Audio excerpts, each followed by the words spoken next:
What's up, guys? Got a new knife review for y'all today. Today we're going to be looking at the Kershaw Leek. This is just the plain Jane version, no frills or anything. There's a lot of different models of the Leek, and those are all sort of separate knives, but I'll be talking about this knife in specific and this knife in general. Some specs on the knife: the current models use 14C28 and sandvik steel. This one's actually kind of old. This is, before they changed the steel. So this one's actually in 448, which is perfectly fine. No, it isn't. But 410 stainless steel for the handle, 3-inch blade, 4-inch handle, 7 inches total, 3 ounces, and yeah, that's it. I don't know what I still have to tell you. I wish I had other specs, but I don't, and I am too lazy to get a ruler or anything to measure anything else, so you'll have to live with that. Alright, so let's start with the blade right here. You can see, everybody's done a review of this knife. You can see here you got a sort of a Warncliffe type blade. Very nice. It's great for EDC. This is basically an EDC knife. It's 3-inch blade, 4-inch handle, which is perfect for EDC. But it's very pointy. You'll see with the Kershaws, you'll see a lot of really pointy knives.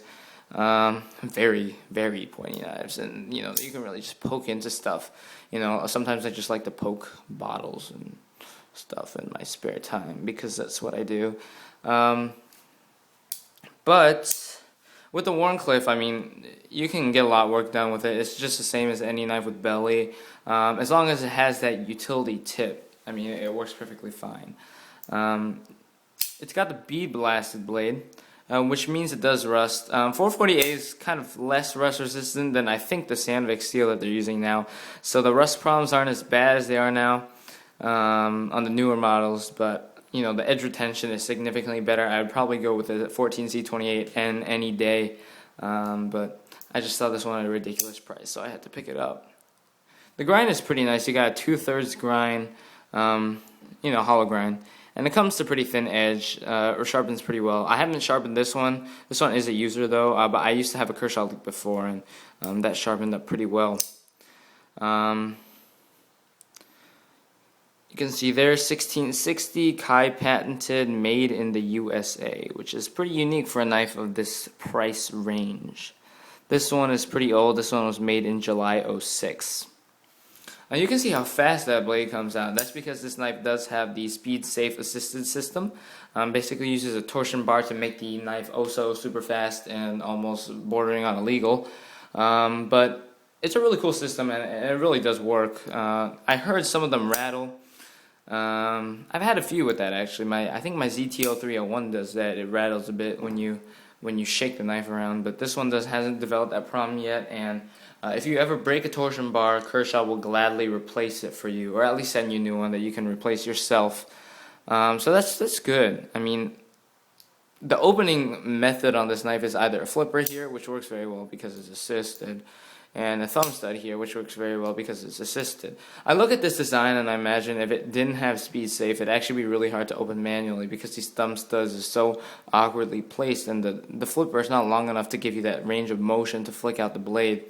But since you have the assist, all is forgiven to Kershaw. So let's move on to the handle. I got a 410 stainless steel handle here. It's also bead blasted like the blade, and it will show scuffs because it's just so uniform that anything will show up. Got a frame lock here. It's very nice and strong. It's pretty thin. You can see the handle scales about the thickness of the blade itself, but because it's stainless steel, it does have a nice deep lockup, and you don't have to worry about it going all the way because, unlike titanium, stainless steel wears a lot more slowly, so that deep lockup will stay there for longer, and they'll just provide you with more strength. That's why you always want an early lockup on a TI frame lock, but with a stainless steel frame lock, it matters a bit less. Construction is solid. You got these 3 screws here and this plastic backspacer. No problems with that. It's a strong knife, and it's 3 ounces. I think the tip will break before you break any lock or anything.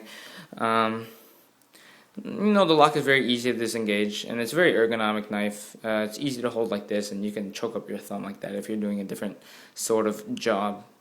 Kershaw Canyon here. You can see the back. The clip is only for right-handed people. That's discrimination, I'm pretty sure.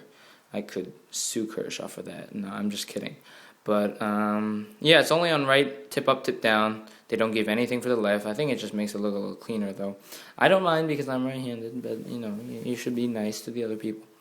But you can see it shows a whole ton of the knife, which is one thing I think could be fixed. Yeah, really big portion. The other way is still pretty large amount sticking out of the pocket. So if you're trying to be overt, just slip it in your pocket, take off the clip. It's a nice slim frame lock. But the clip also serves as a sort of a hinder stop to prevent you from moving the lock over too far. You'll just hit the clip and it'll give you a little resistance to know that you shouldn't be bending it beyond that point. Because it is a assisted knife, it does have a safety feature. You can see it works by this sort of screw thing, has this little piece of plastic, and when you move it, it moves in front of the blade. So the blade can't move. But since so many Kershaw, I've seen so many Leeks with their tips busted off. And actually what will happen is that when you slide back this piece of plastic, if you're let me zoom in, focus. If your tip is broken enough, what will happen is that the safety won't even work because there won't be blade there to stop it. It just moves in front of the blade. You can disengage the safety and just kind of occlude it by tightening down the screw so that it won't ever move over. You can get all sorts of Leeks. This one costs about $25 to $35. But you can get all sorts of different kinds based on what you like. You can get, different aluminum colors, G10, S30V blade, reverse tanto, etc. There's all sorts of different versions. I think it's a solid knife for the money. It's a little plain Jane for me, and it's a little kind of repetitive. I mean, I've had so many of these kind of starter knives into the knife game, so to speak. But for somebody who's getting into knives, or if you just want to get somebody in EDC, it's a great choice. There's nothing wrong with it, but it's a little boring for me now. But yeah, that's about it for my review. Hope you guys enjoyed it. I advise this knife. Get one if you can. But if you've already had a lot of different knives, I mean, this one isn't anything really all that new. Alright, I'll see you all later. Peace. Bye.